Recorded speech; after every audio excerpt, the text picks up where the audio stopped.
মাংস রান্না করার জন্য প্রথমে লাগছে গোটা গরম মশলা, তেজপাতা, শুকনো লঙ্কা আর জিরে, লবণ, হলুদ, কাশ্মীরি লঙ্কার গুঁড়ো, টমেটো পিউরি, টক দই, আদা রসুন বাটা, জিরে ধনে বাটা, এদিকে রয়েছে পেঁয়াজ, কাঁচা লঙ্কা।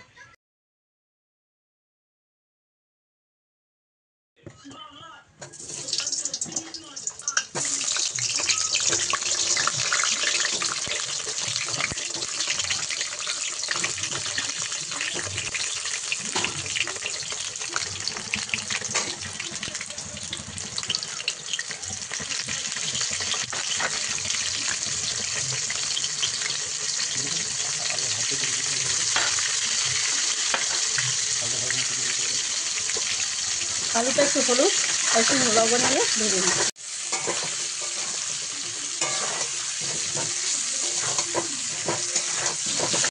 এবারে মাংসটাকে আলুভাবে তেলে একটু ভেজে নেবো হালকা করে।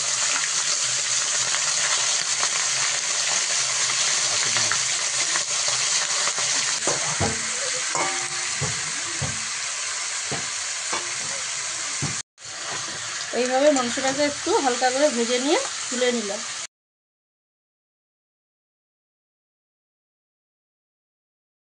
মাংসটা এবারে অল্প ঠান্ডা করে নিয়ে তার মধ্যে স্বাদ মতো নুন,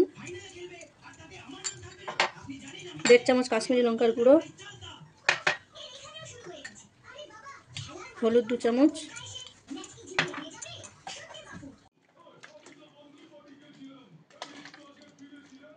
এভাবে হাত দিয়ে মাংসটা একটু ঠান্ডা করে ভালো করে মেখে নিলাম। মাংসটা এবারে রান্না করব, তার জন্য ওই মাংস ভাজার তেলের মধ্যে গোটা গরম মশলা, লঙ্কা, জিরে, তেজপাতা ফোড়ন দিলাম। এটা একটু ভাজা ভাজা হয়ে গেলে এর মধ্যে পেঁয়াজ দিলাম।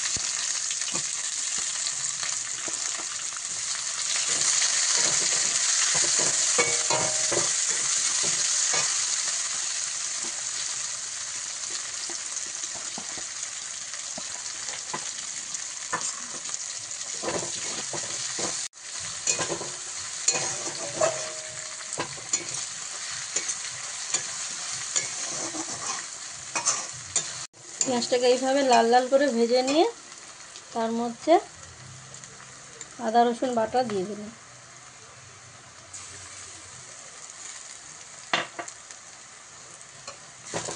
আদা রসুন বাটাটার কাঁচা গন্ধ যতক্ষণ না যাচ্ছে ততক্ষণ একটু ভালো করে মশলাগুলো কষিয়ে নেব। গুঁড়ো লঙ্কা ব্যবহার করব না, তাই কাঁচা লঙ্কা ওটা দিয়ে দিলাম। রঙের জন্য কাশ্মীরি লঙ্কা তো দেওয়াই আছে।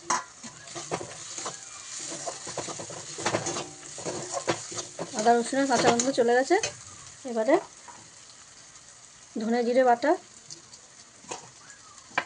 টমেটো বাটা দিয়ে দিলাম, দিয়ে ভালো করে মশলাটা কষাতে থাকবে।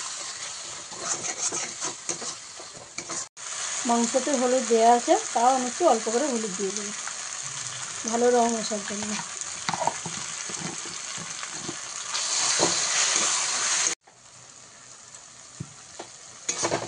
এইভাবে মশলাটাকে ভালো করে কষিয়ে নিয়ে তেল ছেড়ে গেছে, এবারে এর মধ্যে মাংসটা দিয়ে দিলাম।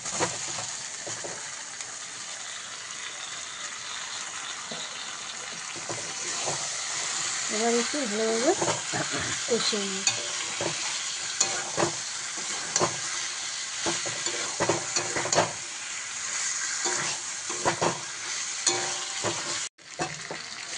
মাংসটা যেহেতু আগে ভাজা ছিল, খুব বেশি সময় কষাতে লাগেনি, 10 মিনিট মতন কষিয়ে মাংসতে তেল ছেড়ে গেছে।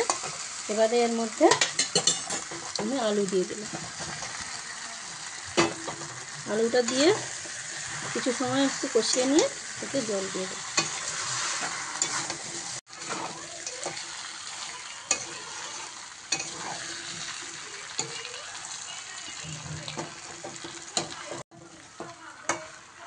মাংসটাকে এইভাবে কষিয়ে নিয়ে এবার যেরকমভাবে যতটা পরিমাণ গ্রেভি খেতে চান গরম জল দেবেন।